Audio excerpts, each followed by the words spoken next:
Mari kita berdoa.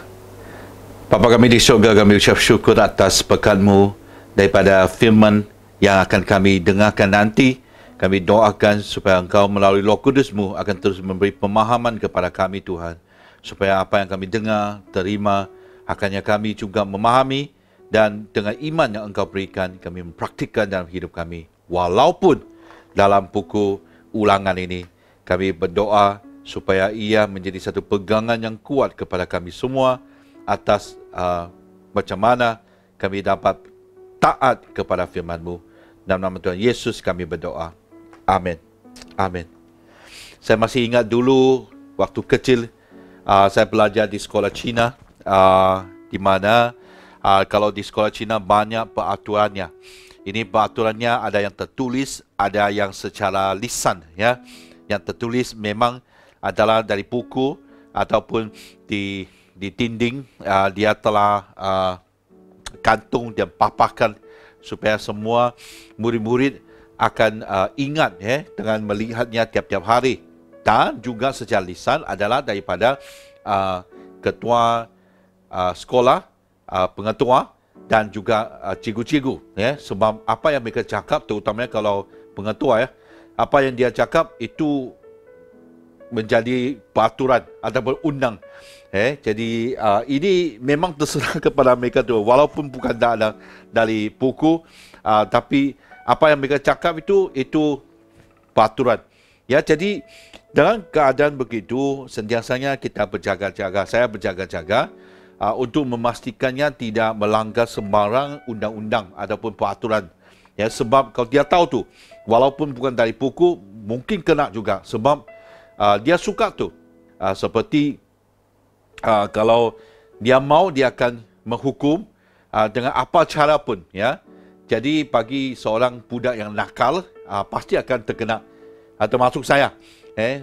Kalau di sekolah, dengan keadaan tertulis ataupun lisan, jadi semua orang hampir telah dihukumi. Dengan apa caranya, saya rasa mungkin 90% daripada murid-murid yang pernah kena adalah dihukum ataupun dipukul. Seperti saya pernah dipukul dengan pembaris, sebab tidak buat kerja rumah. Kalau lambat, kadang-kadang lambat ke sekolah, apapun alasannya dia bukan dengar tu, langsung dia hukum dan kamu akan berdiri di tengah padang pada jam, sebab sesi petang kan, jam 12:30 begitu, berdiri di bawah matahari begitu. Ya, pernah satu kali waktu saya cuma melihat orang main basketball di luar kelas bah. Jadi waktu saya mengorek balik, cikgu ambil buku saya. Ya, itu apa sih ya, pernah mengalami. Ya, memang itu satu pengajaran yang bagus sebab dia akan memastikan kita mematuhi peraturan. Dan daripada keluarga Cina sama juga. Kami tidak berani itu untuk naikkan suara untuk macam membahas ataupun tanya kenapa, tak berani itu dulu, sebab sebelum kau habis kenapa tu mungkin kena pukul sudah. Ya, jadi kita terima sialah. Yang penting adalah kita taat kepada peraturan, apa saja memastikan supaya kita ini berkelakuan baik, ya. Ya, jadi saya rasa ini telah berubah dalam generasi sekarang, terutamanya mulai waktu di mana pengetua saja yang dapat ambil rotan dan juga pukul ada menghukumi murid-murid. Ada waktunya kita pernah dengar bahawa murid yang mendakwa cikgu sebab cikgu pukul mereka, adapun marah mereka, itu dia bilang dianiayai, ataupun dihina begitu. Sampainya ada murid-murid juga mendakwa ibu bapa sebab ibu bapa mendera mereka, bilang, sebab hanya menghukum mereka. Jadi waktunya berubah lagi, semuanya menjadi agak longgar kembali, di mana sekarang cikgu boleh memukul sudah dengan rotan dengan arahan yang khas daripada pengetua. Ya, itu saya percaya baik dan tidak baik. Yang baik adalah sebab ia memang dapat mendisiplinkan murid-murid. Bandingkan, ini kenyataan tu, bandingkan generasi yang dulu sama generasi yang sekarang, yang mana lebih taat. Yang manakah anak-anak yang lebih muda ataupun mematuhi arahan daripada ibu bapa, ya. Sekarang kau cuba panggil anak, berbanding kalau dulu bapa panggil satu kali kau muncul dah, makan, kau pastikan kau sampai ke sana. Kau lambat sikit, sudahlah, jangan kau makan. Sekarang kau macam mau kau minta sama dia orang bah. Makan, kau mau panggil makan, mungkin 3-4 kali baru dia lambat-lambat baru sampai. Ya, ini keadaannya. Sebab sekarang keadaan daripada peraturan yang ada dengan satu ketaatan yang tidak begitu tinggi, dia membuat generasi sekarang dia berani untuk mencabar peraturan. Dia cuba ambil ataupun cari kesempatannya di mana dapat melanggar peraturan, waktu yang sama tidak didenda. Jadi dari pihak berkuasa dia pun cuba ambil apa saja caranya untuk menghukumi. Sebab mereka mau juga ambil denda. Jadi dalam keadaan begitu agak kucak kacil. Inilah generasi ataupun masyarakat yang kita hadapi sekarang. Kembali kepada dulu, orang Israel itulah yang membuat mereka. Mereka mengenal Tuhan ada dua karakter. Satu yang penuh dengan kasih karunia, dengan belas kasihan, dan juga dia siap untuk mengampuni. Itu memang itu Tuhan yang kita tahu, Allah yang kita tahu. Allah yang sanggup mengkaruniakan anak tunggalnya Yesus Kristus kepada kita dan mati bagi dosa kita, dan kita yang percaya kepada Dia tidak akan binasa tapi mempunyai hidup yang kekal. Dia juga menunjukkan kasih-Nya waktu kita masih berdosa. Itu Tuhan kita. Kita anggap Tuhan ini, Tuhan begitulah. Sentiasa memberi peluang kedua supaya kita sempat bagi kita untuk bertobat. Memang Alkitab seringkali bercerita tentang itu. Tapi Alkitab juga mengatakan Allah itu adalah Allah yang benar, yang adil, yang di mana adanya dosa dia pasti akan menghukumi. Dia harus membinasakan, menghapuskan dosa itu. Sebab Dia yang kudus. Kalau kita sampainya syurga, pastinya kita tidak boleh membawa dosa itu ke syurga. Sebab Dia ada kudus. Di mana kekudusan itu tidak mengizinkan ada wujudnya dosa. Jadi itulah, kalau seorang yang berjenayah, dia buat salah, tidak boleh katakan dia Kristian, dia sudah jadi Kristian, bertobat, dan dia tidak akan hadapi hukuman. Hukuman tetap akan dijadikan, dilangsungkan, ataupun dilaksanakan. Tapi jiwanya diselamatkanlah. Jadi ini kembali kepada kita, siapakah Tuhan yang kita kenal? Adakah kita hanya kenal Tuhan itu Tuhan yang penuh dengan kasih karunia dan belas kasihan? Kalau kita kenal Tuhan yang begitu saja, kita akan ambil perkara peraturan ataupun disiplin itu secara memandang rendah, ringan atas perkara itu. Sebab tak apa-apa, Tuhan pasti akan mengampuni, Tuhan pasti akan mengasihi. Tuhan seperti bapa yang tunggu anak yang sesat itu kembali, pasti tu Tuhan tu pasti pari tu. Satu hilang, dia tinggalkan 99 tu akan cari yang satu itu. Tuhan yang kita tahu. Jadi kalau kita hanya tahu Tuhan yang begitu, Dia akan membuat kita kadang-kadang dicobai untuk ambil kesempatan, dan kita pun berani untuk tidak supaya kita tidak taat kepada firman Tuhan. Tapi sama juga, kalau kita hanya tahu Tuhan yang secara adil, itu akan membuat kita ini sentiasa dalam keadaan yang takut. Kita takut buat salah. Seperti agama yang dulu saya percaya itu, susunan barang itu pun tidak boleh salah. Kalau salah itu sia 1 tahun tu. Jadi adakah itu Tuhan yang kita mau, yang kita kenal? Kita harus kenal Tuhan ini, Tuhan yang penuh dengan belas kasihan, dan waktu yang sama Tuhan yang adil. Jadi hanya dengan begitu kita akan memupuk semangat ketaatan itu. Kita taat kepada Tuhan bukannya sebab kita takut, tapi sebabnya Dia kasih. Bayangkan kalau Tuhan tidak penuh dengan kasih, dengan belas kasihannya, kita sudah lama sudah masuk neraka sudah. Bukan. Tapi waktu yang sama, dia pun mau umatnya adalah umat yang kudus. Ya, jadi ini peraturannya. Musa telah mengatakannya kepada mereka, mengulangi segala peraturan itu dari fasa yang kelima hingga fasa yang 26. Dan ini seksinya di mana bahagian di mana dia mau membuat ulasan kepada mereka, kalau anda buat begini, kalau kamu taat, kamu akan diberkati. Kalau kamu tidak taat, kamu akan dikutuk. Ya, ini yang kita akan melihat bersama-sama hari ini. Apakah ketaatan yang mutlak ini? Betapa pentingnya kita harus ada ketaatan yang mutlak. Yang pertama adalah akibat ketidaktaatan itu. Apakah akibatnya?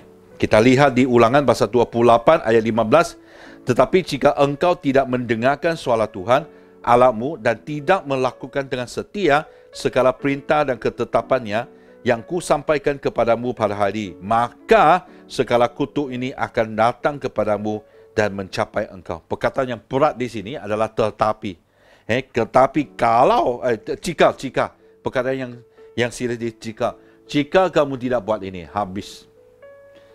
Kutuk yang disampaikan, kau tahulah, waktunya Tuhan menjatuhkan hukumannya. Dia tidak akan jatuhkan hukuman itu, orang bilang alang-alang begitu.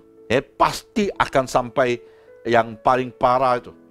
Sebab pernah di bahagian sini dia akan sampai dia hancur, sampai dia membinasa. Kadang-kadang kebinasaan itu akan datang dengan cepat sekali. Jadi Tuhan kalau dia mau menghukumi, sangat jelas tuh. Hukumannya pasti akan jelas. Seperti syurga dan neraka. Yang percaya naik syurga. Yang tidak percaya ke neraka. Tidak ada yang tengah-tengah.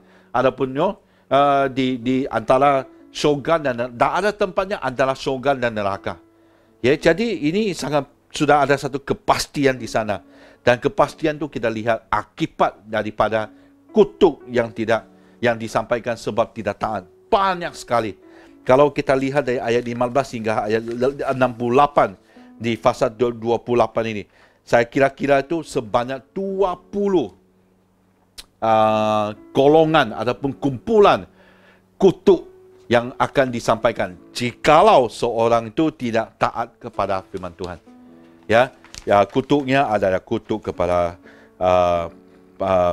atas binatang, kutuk atas anak-anak, adanya kutuknya sebab ada kesakitan mental, ada kesakitan badan, ada keburukan, adanya kalah dalam peperangan, isteri tidak dapat melahirkan anak, adanya opresi, adanya sebab dikepung, mamak terpaksa masak anaknya untuk bagi kepada askar, sebagai makanan kepada askar.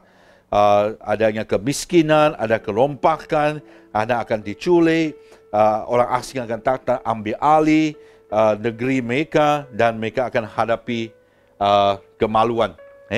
Jadi ini semuanya kutuk yang disampaikan dan kutuknya akan membuat mereka sampainya mereka binasa habis. Itu akibat yang sangat serius. Daniel pasal 9 ayat 11, kerana orang Israel telah melanggar hukummu dan menyimbang kerana tidak mendengarkan suaramu. Sebab itu telah dicurahkan ke atas kami kutuk dan sumpah yang tertulis dalam kitab Daulat Musa, hamba Allah itu, sebab kami telah buat dosa terhadap dia. Ini salah satu ayatnya saja. Lihat di Maleakhi pasal 2 ayat 1 hingga 2. Maka sekarang kepada kamulah tertuju perintah ini, hai para imam. Jika kamu tidak mendengarkan dan jika kamu tidak memberikan perhatian untuk menghormati namaku, firman Tuhan semesta alam, maka aku akan mengirimkan kutuk di antara kamu dan akan membuat pekat-pekatmu menjadi kutuk, dan aku telah membuatnya menjadi kutuk sebab kamu ini tidak memperhatikan. Inilah keadaannya. Kalau seorang tidak dapat mentaat kepada firman Tuhan ataupun dia menyimbang daripada berjalan di dalam firman Tuhan, ataupun yang di mana jalannya Tuhan telah tentukan, jalan yang berkenan kepada Tuhan, orang itu pasti akan menghadapi kutuk. Sebab pekat, kutuk. Kau taat, kau akan ikut jalan ni.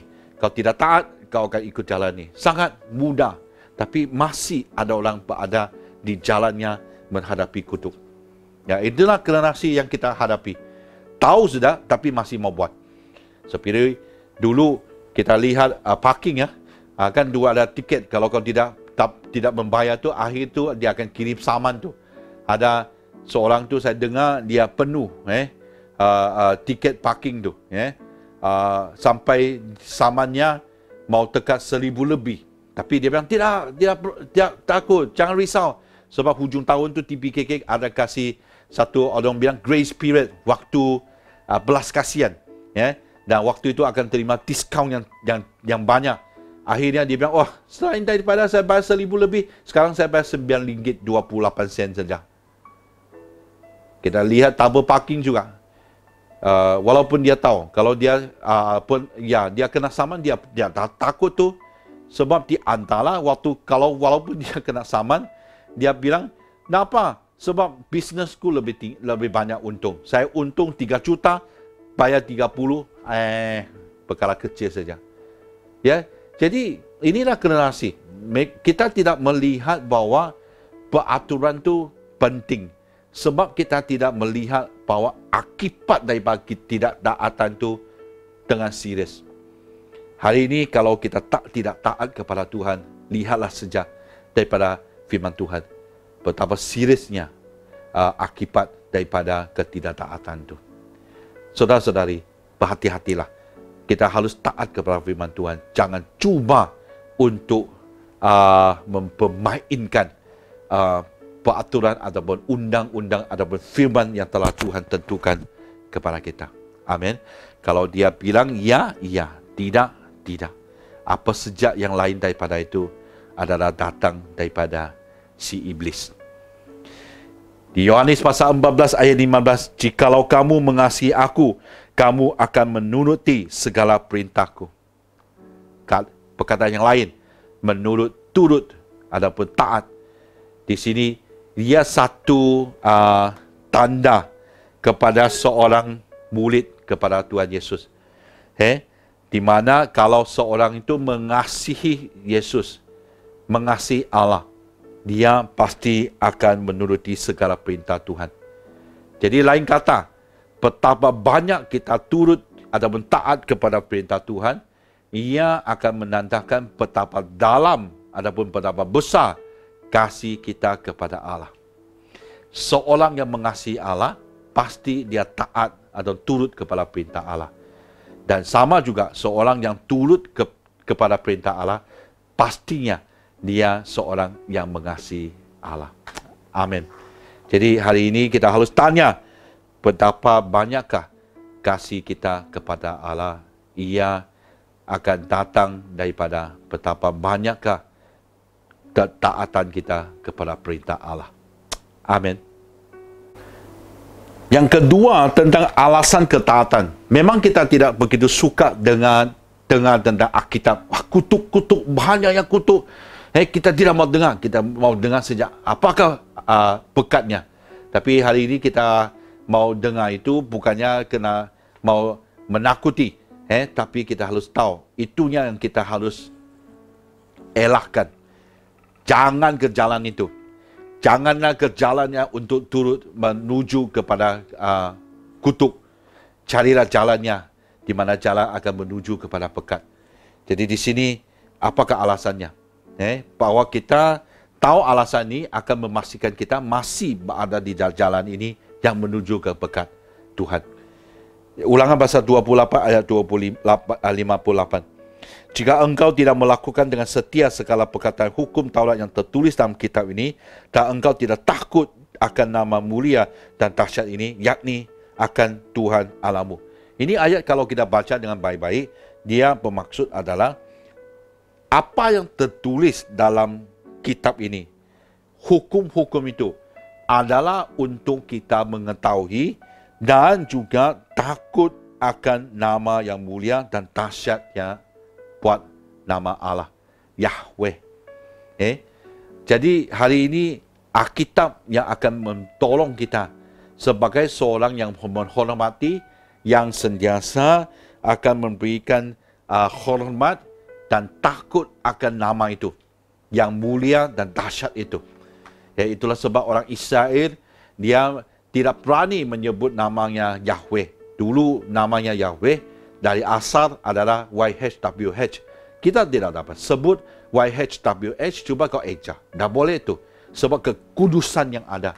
Hanya lepas tu sebabnya untuk apa bahasa alasannya, dia telah tambah A sama I di sana menjadi Yahweh.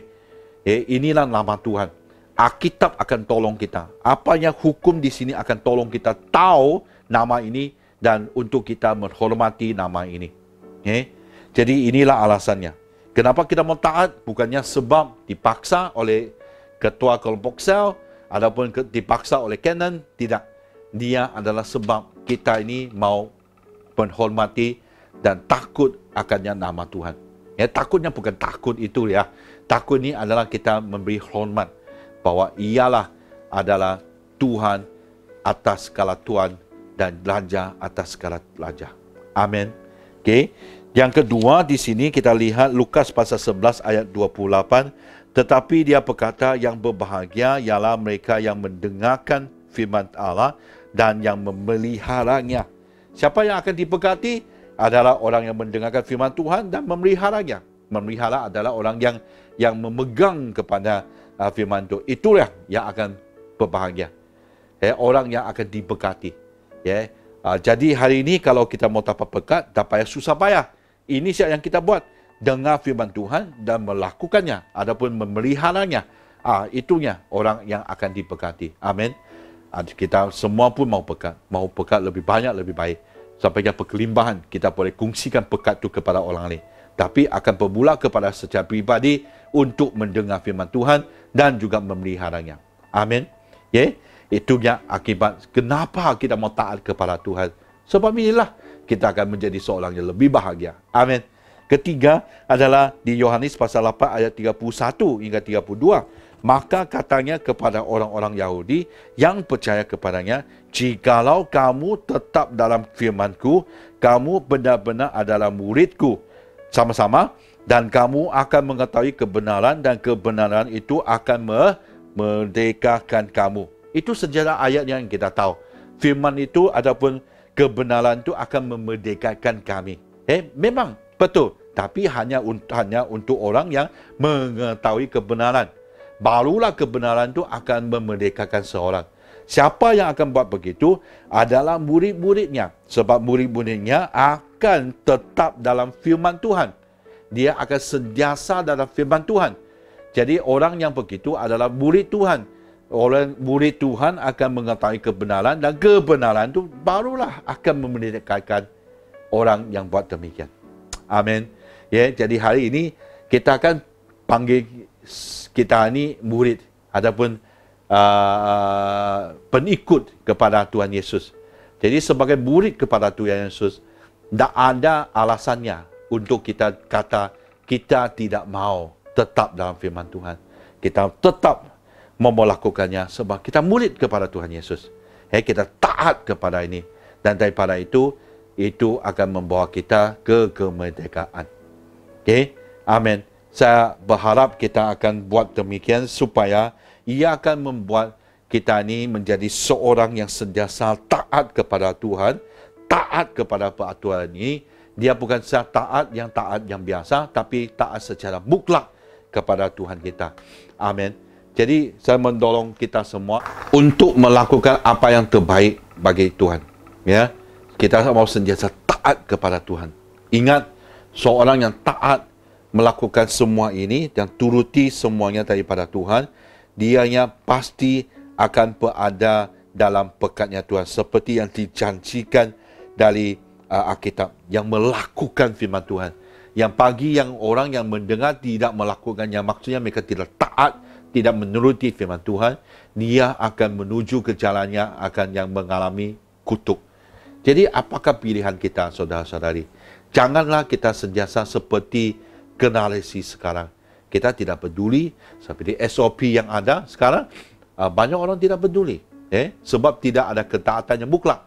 Kalau sudah banyak sudah dari Perdana Menteri, dari artis-artis, apapun yang secara yang buat secara kreatif ataupun secara serius, orang sudah cakap stay at home, berada di rumah, pasang memakai mask sampai sudah 8 bulan sudah, dari bulan 3 sampai sekarang. Kalau masih yang belum tahu pentingnya untuk pakai mask dan cuci tangan, berjalankan sosial, ada masalah sudah. Kita lihat orang yang satu yang memang tidak tahu. Saya pun tidak tahu ada golongan begitu. Sudah 8 bulan sudah, masih dia tahu. Itu luar biasa sudah. Ada juga yang di mana dia tahu, pula-pula tidak tahu. Ada yang tahu, masih mau buat. Baru kemarin saya lihat dari satu tempatnya, waktu saya limpas tempat itu, lihat adanya 5 anak muda tidak pakai mask.